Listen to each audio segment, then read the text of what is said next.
Good afternoon. My name is Amanda Fernandez, and I'll be discussing the impact of culture on seating arrangements. My research was conducted on an international level with the goal of examining and better understanding teacher perceptions of the impact of cultural influences on seating arrangements and their impact on student systematic learning in the classroom. The following video will provide significant findings, first outlining the purpose, topic background, and key terms used in research.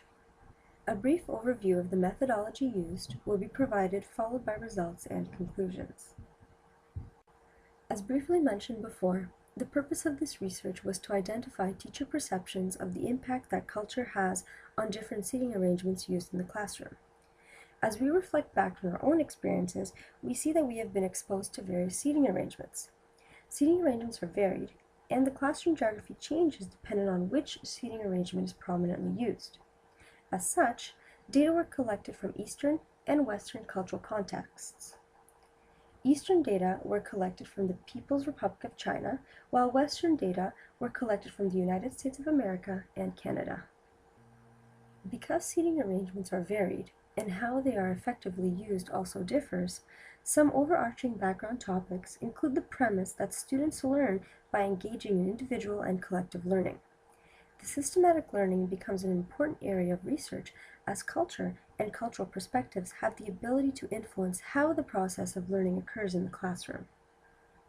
The importance of cultural similarities and differences becomes more influential in the field of academia as the internationalization of education becomes more prominent. This amalgamation of learning requires us to explore how cultural contexts affect students as educational systems are based on different cultural frames. As one can imagine, seating arrangements impact social interactions, which are manifested differently in various cultural contexts. The classroom is part of a dynamic environment due to various human and non-human factors. Classroom environment includes characteristics such as atmosphere, lighting, coloring schemes, class sizes, interpersonal relationships, and seating arrangements.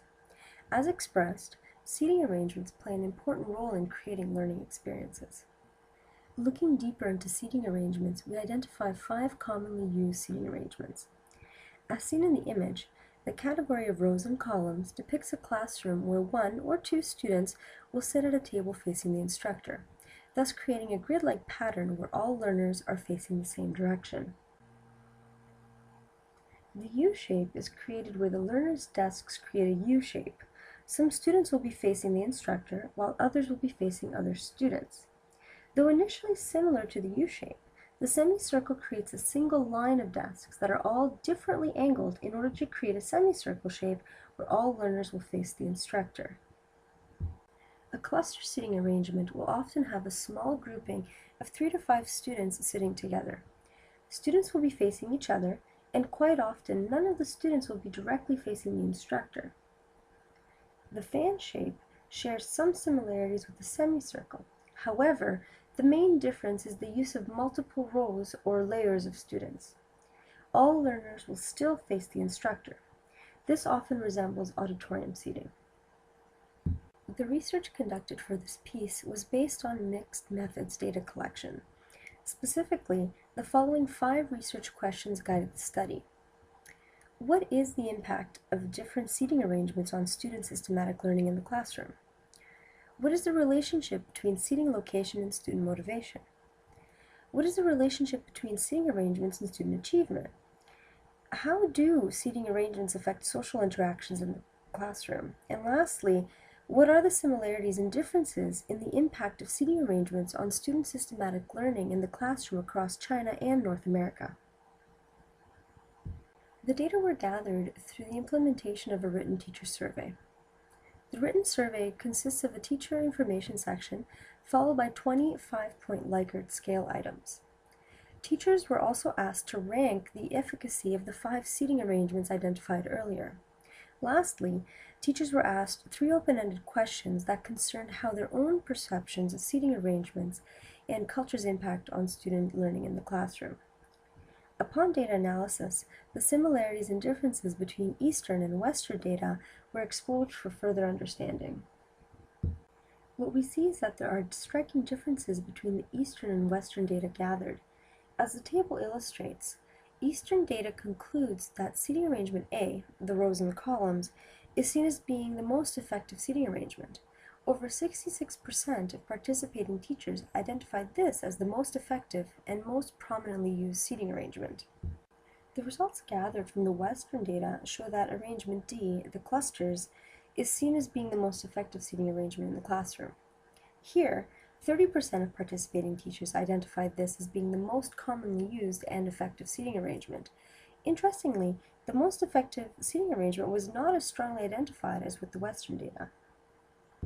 Other results gathered from the Likert questions and the open-ended questions show that in the East, there's a stronger belief that seating arrangements have an impact on student learning, while in the West, seating arrangements are seen as being related to learner participation, not learning.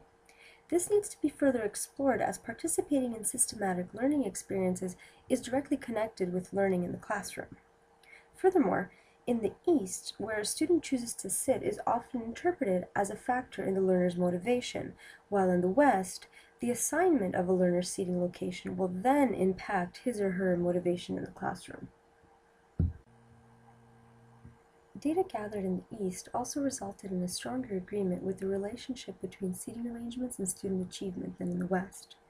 Results gathered from the West concluded that teachers do not see such a strong relationship between the seating achievement relationship.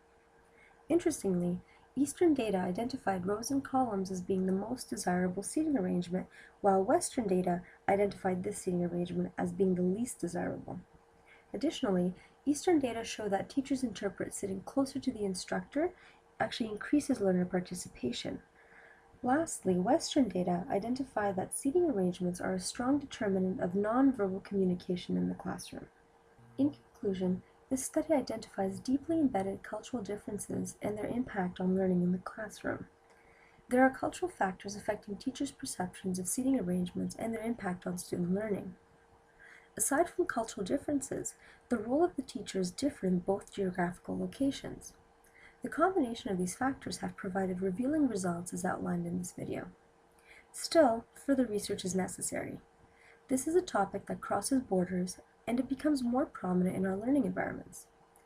Cultural factors' impact on student participation need to be further examined. Research needs to consider how cultures interact in the classroom. Furthermore, an important aspect consists of how the students perceive this topic. As this video concludes, I now open the forum to questions. I thank you for your time.